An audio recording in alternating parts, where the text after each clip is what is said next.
चलिए, good afternoon everyone. Previous class cost accounting की हमने, जिसमें हमने दो वर्ड का मीनिंग समझा। एक कॉस्ट किसे कहते हैं और एक कॉस्टिंग किसे कहते हैं। तो क्या आपको याद है दोनों वर्ड का मतलब, कॉस्ट और कॉस्टिंग का? क्या आपको कॉस्ट और कॉस्टिंग का मीनिंग याद है? यस, याद होगा। नहीं याद तो मैं एक बार रिवाइज करा देता हूँ। देखिए, कॉस्ट वो अमाउंट ऑफ एक्सपेंडिचर होता है, चाहे वो एक्चुअल है चाहे वो नॉशनल है, दोनों ही कॉस्ट मानी जाती है। जब भी कोई आप गुड्स या सर्विस को लेते हैं, उसके बदले में जो अमाउंट आप पे करते हैं तो हम कहते हैं वो गुड्स सर्विस की वो कॉस्ट है। फॉर एग्जाम्पल, मैं दुकान पे जाकर एक मोबाइल लेकर आता हूँ 10,000 रुपये का, तो मोबाइल मेरे को गुड्स मिला।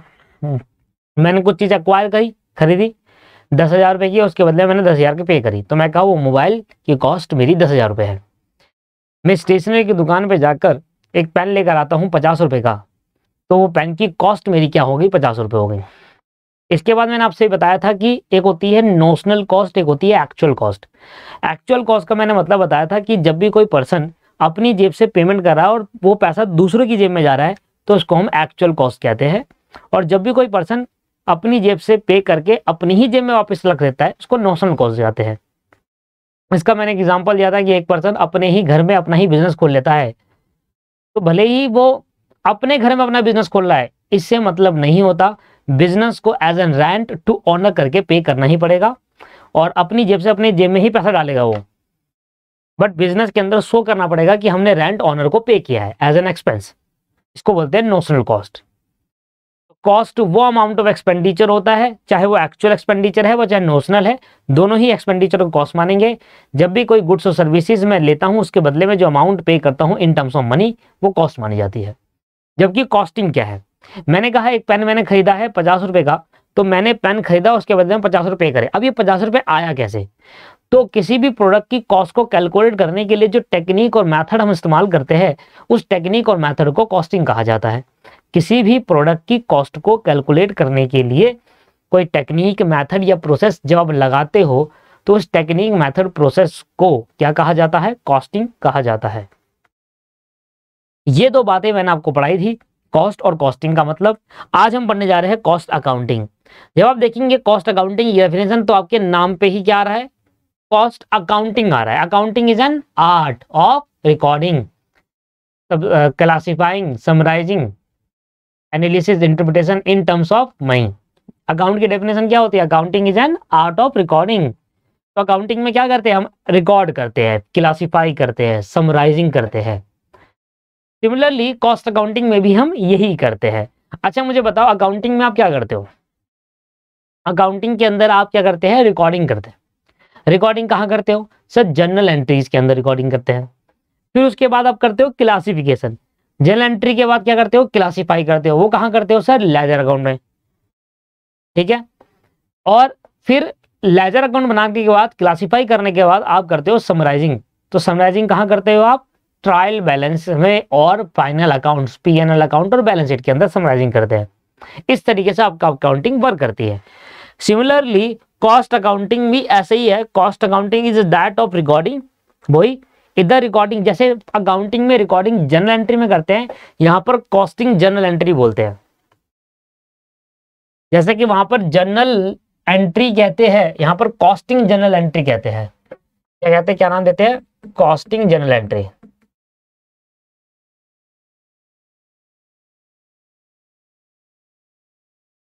क्लासिफिकेशन, जैसे वहां पर क्लासिफिकेशन में लेजर अकाउंट कहते हैं, यहाँ पर कॉस्टिंग लेजर कर बनाते हैं। है सेम लेजर जैसे ही, और बनाते नाम क्या देते हैं? Costing ledger. Appropriate allocation of expenditure for determine of cost of production or service. Thus, cost accounting is related to the collection, data collect करना, classify करना, ascertain of cost and it account and control related to the various element of cost.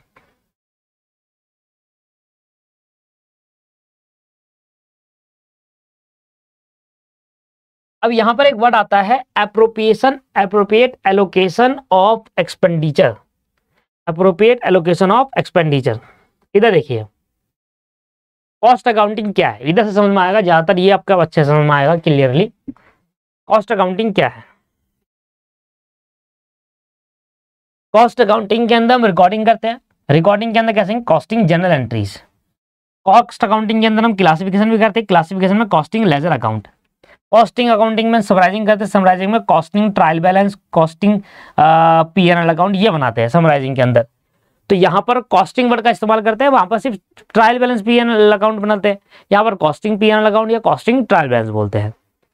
अब आता है यहाँ पर appropriate allocation of expenses, जो कि chapter number 2 में हम पढ़ेंगे कि एप्रोप्रिएट एलोकेशन ऑफ खर्चे कैसे करते हैं। देखिए, खर्चों को सही तरीके से बांटना, इसको कहते हैं एप्रोप्रिएट एलोकेशन ऑफ एक्सपेंस। क्या बोला मैंने, खर्चों को सही तरीके से बांटना, that is called appropriate allocation of expense. अब इसका एग्जांपल देता हूं मैं आपको, इसका एग्जांपल मैं आपके दे देता हूं।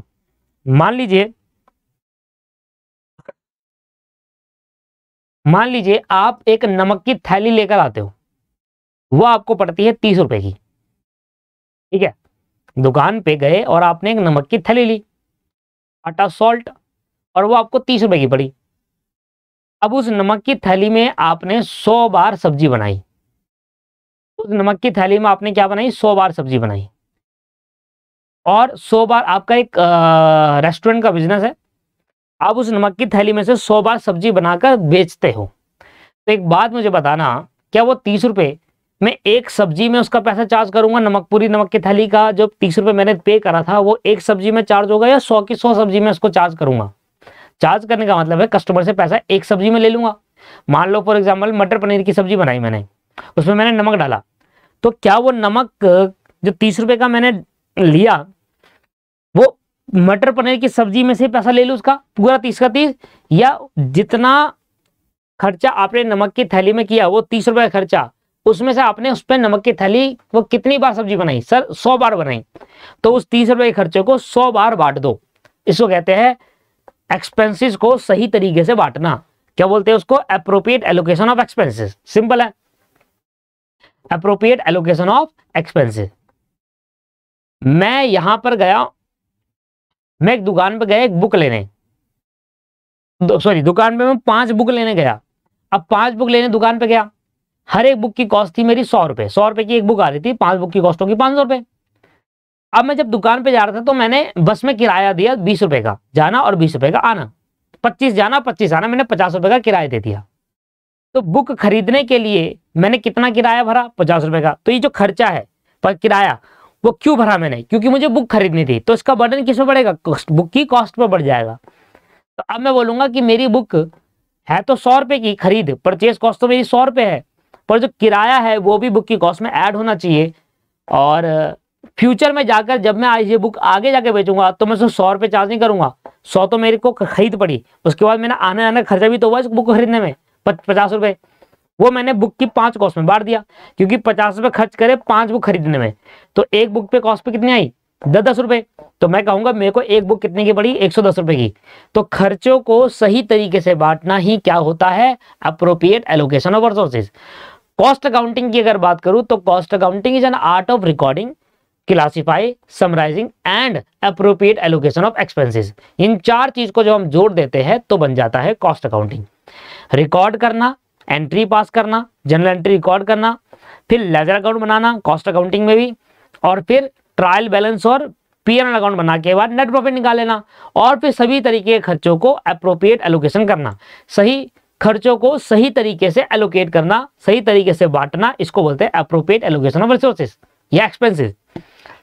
तो हमने कहा वो हमारा कॉस्ट अकाउंटिंग है। तो आप कहोगे cost accounting is an art of recording, classify, summarising and appropriate allocation of expenses. इन सबको जोड़ने के बाद बन जाता है कॉस्ट अकाउंटिंग। क्या आपको समझ में आया? एप्रोप्रिएट एलोकेशन हम चैप्टर नंबर 2 में भी सीखेंगे, पर अभी मैंने आपको जैसे कि 2-3 एग्जांपल बताए वही चीज है।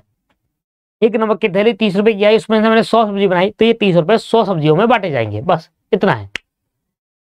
खर्चों को सही तरीके से बांटना, इसको कहते हैं एप्रोप्रिएट एलोकेशन ऑफ रिसोर्सेस।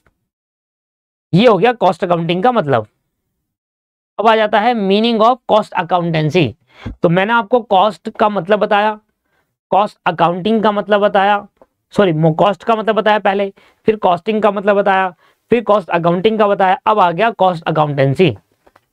अब कॉस्ट अकाउंटेंसी क्या कहता है, देखिए इसमें भी एक चार्ट है। कॉस्ट अकाउंटेंसी क्या कहता है?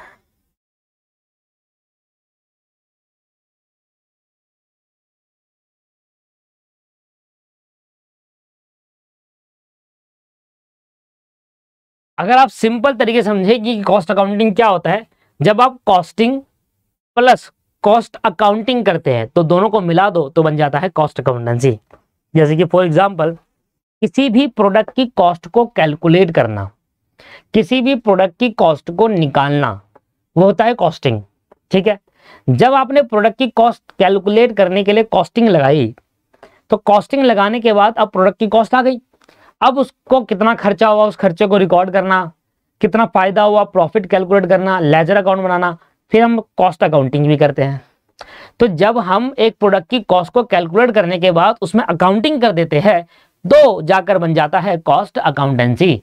तो कॉस्ट अकाउंटेंसी दोस्तों दो चीज से मिलकर बनता है, कॉस्टिंग प्लस कॉस्ट अकाउंटिंग। तो वही मैंने भी यहां पर लिखा है कि कॉस्ट अकाउंटेंसी हमारा दो चीज से बनता है, एक तो कॉस्टिंग जो किसी प्रोडक्ट या सर्विस की कॉस्ट को असरटेन करने के काम आती है, फिर उसमें प्लस करा, एप्लीकेशन मतलब प्लस करना, और कॉस्ट अकाउंटिंग जो कि recording, classify, PNL, appropriation, allocation of expense के करने में काम आती है। जब हम कॉस्टिंग और कॉस्ट अकाउंटिंग को जोड़ देते हैं तो बन जाता है दोस्तों कॉस्ट अकाउंटेंसी। तो कॉस्ट अकाउंटेंसी एक वाइडर टर्म है जो सबका पार्ट है। आप इस तरीके से बना सकते हैं इसको डायग्रामेटिक।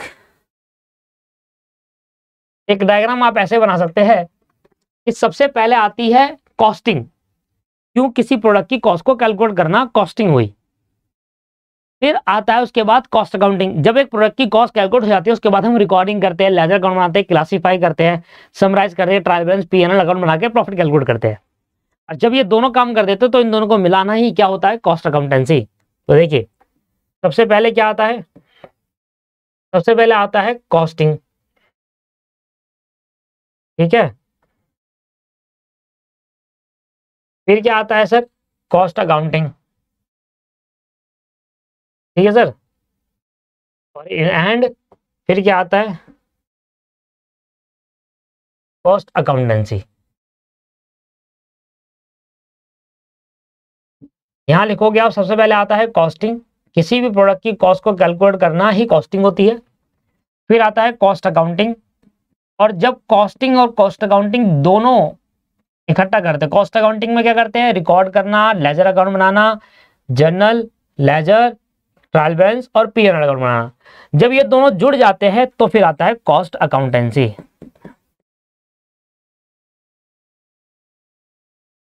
जब ये दोनों जुड़ जाते हैं तो फिर क्या आता है दोस्तों, कॉस्ट अकाउंटेंसी। क्या आपको कॉस्ट अकाउंटेंसी की डेफिनेशन समझ में आई, क्लियर हुआ?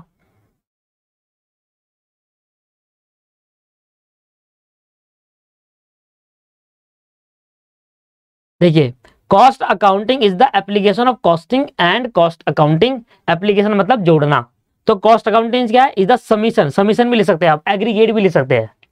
एप्लीकेशन नहीं होगा, एग्रीगेट, एप्लीकेशन की जगह लिख दो aggregate, aggregate of costing, costing और कॉस्ट अकाउंटिंग को जब हम जोड़ देते हैं तो बन जाता है कॉस्ट अकाउंटेंसी। ठीक है सर। इसके बाद cost accounting is a science as well as art and practice of cost accounting. तो कॉस्ट अकाउंटेंसी क्या है,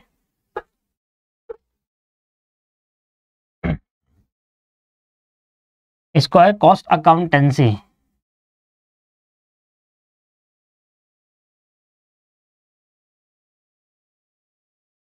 कॉस्ट अकाउंटिंग दोस्तों साइंस भी है, आर्ट्स भी है और प्रैक्टिस भी है। क्या बोला इसने, कॉस्ट अकाउंटिंग,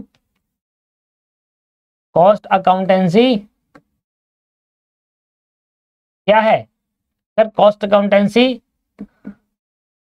साइंस भी है, आर्ट भी है और प्रैक्टिस भी है। साइंस और आर्ट्स क्या होता है, देखिए दोस्तों अभी आप क्या कर रहे हो, अभी आप थियोरेटिकल नॉलेज ले रहे हो क्या ले रहे हो आप, थियोरेटिकल नॉलेज ले रहे हो क्या आपने अभी कंपनी में काम करा? नहीं करा। अभी आप पढ़ाई करते टाइम क्या लेते हो? थ्योरेटिकल नॉलेज लेते हो। यहां आप कॉस्ट अकाउंटिंग पढ़ोगे, ठीक है, उसके क्वेश्चन सॉल्व करोगे,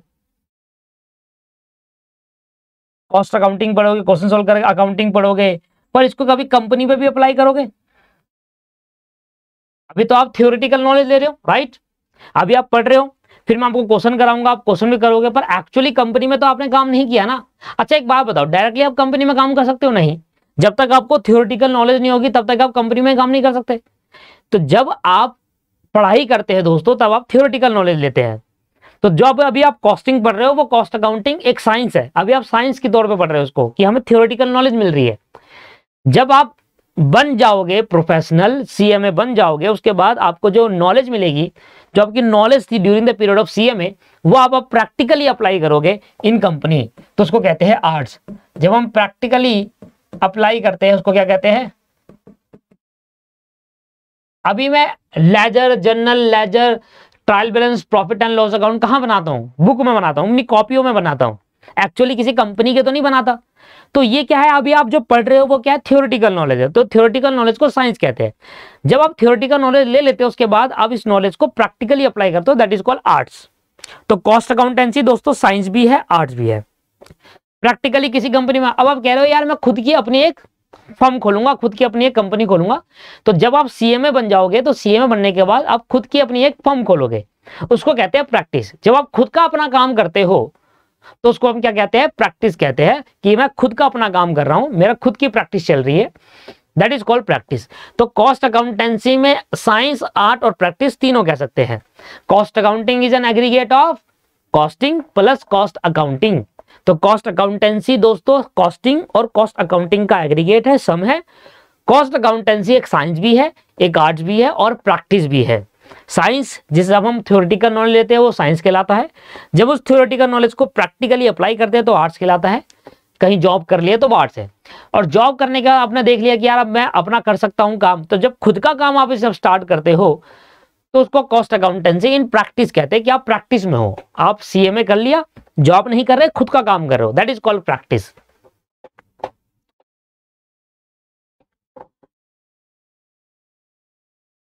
ठीक है, तो यहां पर लिखा है देखो क्या, it is a science because cost accountancy एक साइंस है, क्योंकि एक सिस्टमेटिक नॉलेज मिलती है हमें, इधर हमें पता चलता है कि कैसे हमें कॉस्ट अकाउंटिंग करनी है, कैसे होगा।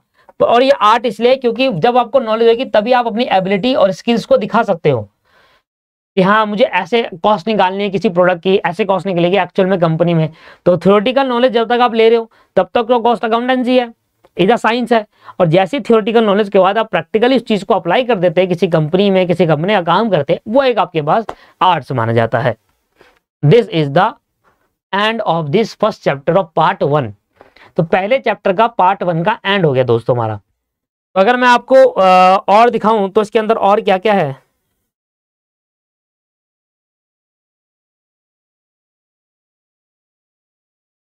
तो हमने सबसे पहले समझा कॉस्ट अकाउंटिंग, कॉस्ट किसे कहते हैं, फिर हमने पढ़ा कॉस्टिंग किसे कहते हैं, फिर हमने पढ़ा कॉस्ट अकाउंटिंग क्या होता है, जहां पर रिकॉर्डिंग, समराइजिंग, क्लासिफाई और अप्रोप्रिएट एलोकेशन ऑफ रिसोर्सेज होते हैं या एक्सपेंसेस होते हैं, उसको कॉस्ट अकाउंटिंग कहते हैं। फिर हमने सीखा कॉस्ट अकाउंटेंसी। इसमें हमने देखा कि यार जब कॉस्टिंग और कॉस्ट अकाउंटिंग जब एक साथ करते हैं उसको कॉस्ट अकाउंटेंसी कहते हैं। कॉस्ट अकाउंटेंसी एक साइंस, एक आर्ट्स और एक प्रैक्टिस है। साइंस भी है, आर्ट्स भी है और प्रैक्टिस भी है। सही है, समझ में आ गया आपके। तो पहला चैप्टर था मीनिंग का, तो मीनिंग तो मैं आपको डिस्कस कर चुका। अब हमारे पहले चैप्टर में और क्या क्या है।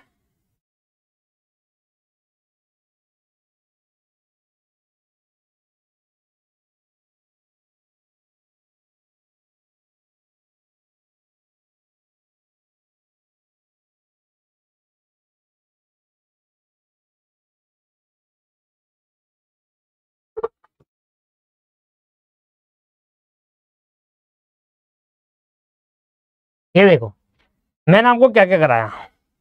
सबसे पहले मैंने आपको ये करा दिया मीनिंग ऑफ कॉस्ट, ठीक है सर। फिर मीनिंग ऑफ कॉस्टिंग कराया, फिर मीनिंग ऑफ कॉस्ट अकाउंटिंग कराया, एंड लास्ट में कॉस्ट अकाउंटेंसी करा दिया। अब जैसे कि ये पढ़ गया कॉस्ट अकाउंटेंसी का, कॉस्ट अकाउंटिंग का क्या स्कोप क्या है। कॉस्ट अकाउंटिंग में क्या करना होता है, हमें कॉस्ट निकालना होता है, कॉस्ट बुक कीपिंग करनी होती है, कॉस्ट कंट्रोल करना होता है, कॉस्ट रिपोर्ट करनी होती है।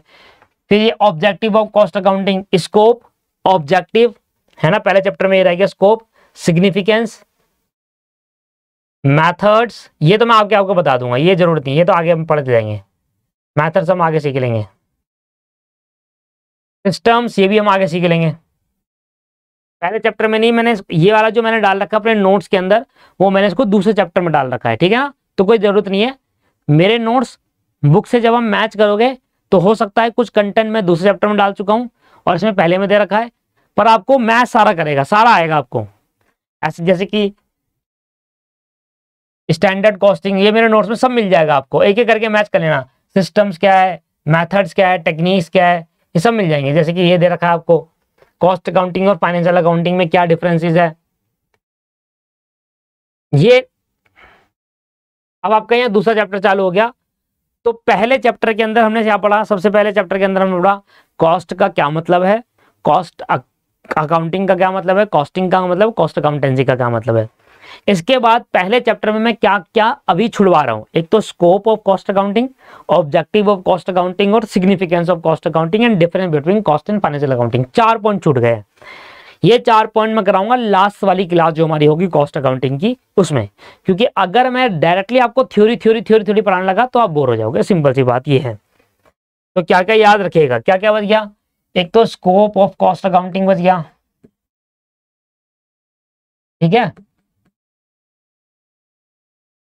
पहले चैप्टर का पार्ट 2 है, पार्ट 2 में ये बच गया।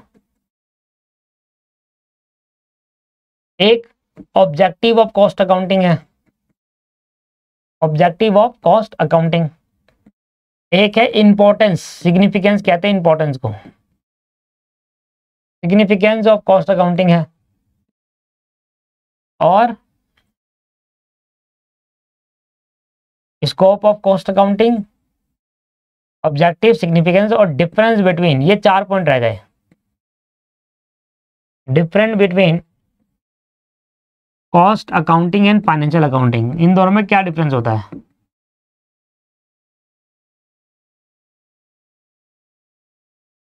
Difference between cost accounting and financial accounting, ठीक है सर। जैसे कि ये मेरे नोट्स है, ये नोट्स है, इसी नोट से आपको पढ़ना है। अब देखो चैप्टर नंबर 2 के अंदर क्लासिफिकेशन ऑफ कॉस्ट आएगा, चैप्टर नंबर 2 हम स्टार्ट करेंगे नेक्स्ट क्लास में, बट अभी के लिए मैं आपको क्या बता रहा हूँ, देखो चैप्टर नंबर 2 हमारा है क्लासिफिकेशन ऑफ कॉस्ट। क्लासिफिकेशन है 11 तरीकों के, 11 पार्ट में क्लासिफाई करा है। आपके नए सिलेबस के हिसाब से 11 पार्ट में नहीं करे, बट बहुत इंपॉर्टेंट है, इसलिए मैं आपको पढ़ाऊंगा और आपको पढ़ना भी है कंपलसरी। ये मान के चलो हमें यही पढ़ना है, और एमसीक्यू आएंगे देखना आप, तो आप मान के चलो कि आपको 11 के 11 पढ़ने काफी इंपॉर्टेंट है और बहुत जरूरी है, ठीक है सर। तो पहला पार्ट ये रहा कि कॉस्ट को कितने पार्ट में क्लासिफाई करा है, कॉन्सेप्ट क्या है, चैप्टर नंबर 2 में डाल दिया मैंने, कॉस्ट को कितने पार्ट में क्लासिफाई करा है। नेचर और एलिमेंट के हिसाब से 1, फंक्शन के हिसाब से 2, डिग्री ऑफ ट्रेसिबिलिटी के हिसाब से 3, चेंज ऑफ एक्टिविटी और वॉल्यूम के हिसाब से 4, कंट्रोलेबिलिटी के हिसाब से 5, ये नॉर्मलिटी के हिसाब से 6, रिलेशन विद अकाउंटिंग पीरियड के हिसाब से 7, टाइम के हिसाब से 8, अकाउंटिंग अकॉर्डिंग टू प्लानिंग के हिसाब से 9, एसोसिएशन विद प्रोडक्ट के हिसाब से 10, और ये देखो मार्जिनल डिसीजन के हिसाब से 11। तो 11 पार्ट में क्लासिफाई करा, उसके अंदर फिर कुछ पॉइंट्स भी है। सबसे बड़ा चैप्टर है ये वाला, चैप्टर नंबर जो 2 के नोट्स है मेरे। इसके बाद देखो ये मेरा क्लासिफिकेशन आ गया सारा का सारा, ये मैं आपको समझाऊंगा, क्लासिफिकेशन आ गया कंट्रोलेबिलिटी के हिसाब से, नॉर्मलिटी के हिसाब से, ठीक है, relationship with accounting period, according to the planning and control, marginal decision, ये रहा लास्ट। अब यहां तक वो 11 पॉइंट खत्म हो गए, यहां पर वो 11 पॉइंट खत्म हो गए यहां पर। उसके बाद मेरा पॉइंट आता है टाइप्स ऑफ कॉस्टिंग। तो जो मेरे सेकंड चैप्टर मैंने बना रखा है उसमें मेरा क्या है, सेकंड चैप्टर में मेरा सबसे पहला पॉइंट है क्लासिफिकेशन ऑफ कॉस्ट,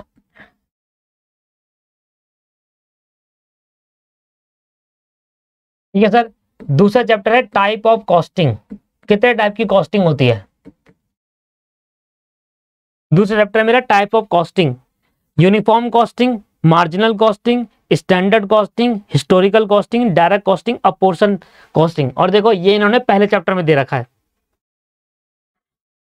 जो मेरा टाइप्स ऑफ कॉस्टिंग मैंने दूसरे चैप्टर में डाल रखा है ना, वो इन्होंने पहले चैप्टर में दे रखा है। ये देखो account cost accounting system that is called as six type of cost accounting होते हैं। कितने टाइप के कॉस्ट अकाउंटिंग है? 6 टाइप के। Historical costing, absorption costing, direct costing, standard costing, uniform costing, marginal costing. Same चीज वहां पर भी थी। Direct costing, absorption, historical, standard, marginal, uniform, वही सेम चीज है। फिर आता है मेथड ऑफ कॉस्टिंग। देखो मेथड ऑफ कॉस्टिंग में क्या है? Job costing. फिर तीसरा हमारा सेकंड चैप्टर में तीसरा जो मेन कॉन्सेप्ट है method of costing. Method of costing ये देखिए, जॉब, बैच, ऑपरेटिंग, प्रोसेस और कॉन्ट्रैक्ट, मल्टीपल, और यही दे रखे देखो उसके नीचे।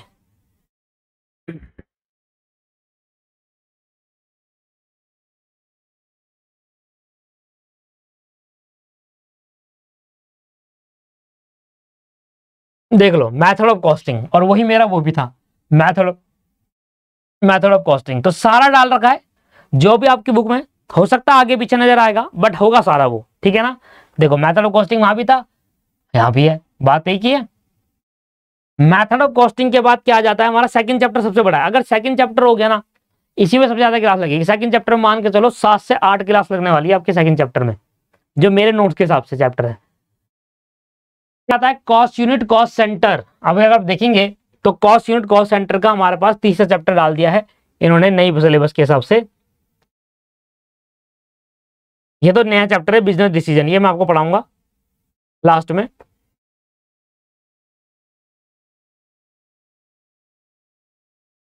क्या लिखा है? Cost unit, cost centre, cost driver, ये सब है, ये सब डाला। कॉस्ट यूनिट, कॉस्ट सेंटर, आगे नीचे और भी होगा। कॉस्ट सेंटर ये रहा, ठीक है ना। नोट्स प्रॉपर कंप्लीट है, उसकी कोई दिक्कत नहीं है। फिर आएंगे कॉस्ट अकाउंटिंग स्टैंडर्ड, ये भी हमारे को दे रखा है।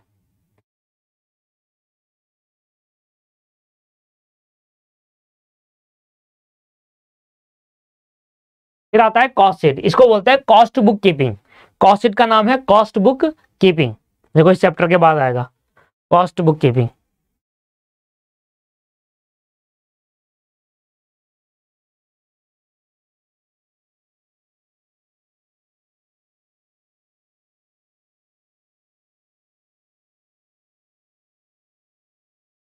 क्लासिफिकेशन ऑफ कॉस्ट, ये क्लासिफिकेशन ऑफ कॉस्ट आया जो मैं बता रहा था ना, क्लासिफिकेशन ऑफ कॉस्ट, वो है ये। देखो क्लासिफाई करा है, देखो यहाँ पर बाय नेचर, वही जो मेरा सेकंड पॉइंट चैप्टर था, बाय नेचर।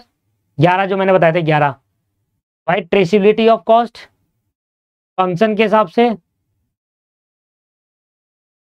बिहेवियर के हिसाब से, प्रोडक्शन ऑफ ऑपरेशन प्रोसेस के हिसाब से। ये आपको देखो इतना ही दे रखे आपको, और कुछ नहीं दे रखा। और वहां पर टोटल 11 थे, और यहां पर कितने हैं? सिर्फ 1 2 3 4 5 है, और वहां 11 थे। सर 11 पढ़ना जरूरी है क्योंकि आगे 11 के 11 है, आगे नहीं है कम। यहां तो इन्होंने कम कर दिया इस बार, पर 11 पढ़ने जरूरी है सर, आगे 11 के 11 है जी। 11 पढ़ना बहुत जरूरी है, 11 के 11 पढ़ना है। अब देखिए क्या आ गया, ascertainment of cost and preparation of statement of cost and profit, cost sheet आ गया ना, कॉस्ट शीट। और यही मेरा लास्ट चैप्टर है, चैप्टर नंबर 3 कॉस्ट शीट। बाकी मैं इस नोट्स को और परफेक्ट कर लूंगा, जो चीज नहीं आई है वो भी जोड़ूंगा, और जो चीज हटी है वो हटाऊंगा नहीं, वो भी पढ़ाऊंगा। क्योंकि रीजन ये है कि बेसिक अच्छा करना है, और बेसिक अच्छा होगा तभी जाकर आप इंटरमीडिएट लेवल पे अच्छा कर पाओगे। ये सब मैं आपको बता दूंगा। ये सारा का सारा चैप्टर नंबर 3 में मैं कवर कर रहा हूँ। ये सारा, ये जितने भी दे रखा है आपको चैप्टर नंबर 3 में सारा का सारा कवर है ये। और ये आगे क्वेश्चंस, और ये क्वेश्चन जो इस नई बुक में है और जो पुरानी बुक में सेम क्वेश्चन है डिट्टो, एक भी नया नहीं एक भी हो नहीं, मतलब पुरानी बुक और नई बुक के सेम क्वेश्चन है। चलिए, तो मैंने आपको पूरा एक ओवरव्यू दे दिया। नेक्स्ट क्लास में मैं कराने वाला हूं क्लासिफिकेशन ऑफ कॉस्ट, जो कि आपका चैप्टर नंबर 3 है नई बुक के हिसाब से। अगर आप देखेंगे चैप्टर नंबर 3 आएगा, उसमें 5 क्लासिफिकेशन दे रखी है, उसको इग्नोर कर दो। जितनी मैं पढ़ाऊंगा ना 11 उतनी पढ़िए आप, ठीक है दोस्तों। तो नई बुक के हिसाब से मत पढ़िए, जो मैं आपको पढ़ा रहा हूं वो पढ़िए, और जितना मेरा कंटेंट है वो ज्यादा ही होगा नई बुक से, और आपको सारे एमसीक्यू हो जाएंगे, आपके जितने भी एमसीक्यू आएंगे ना पेपर में सब हो जाएगा आपका। आज की क्लास को यहीं समाप्त करूंगा, कल से बड़ी बड़ी क्लास होगी। 2 क्लास छोटी ले ली, अब कल से 1-1 घंटे की क्लास लेकर बड़े बड़े टॉपिक कवर करेंगे हम। Bye bye, take care.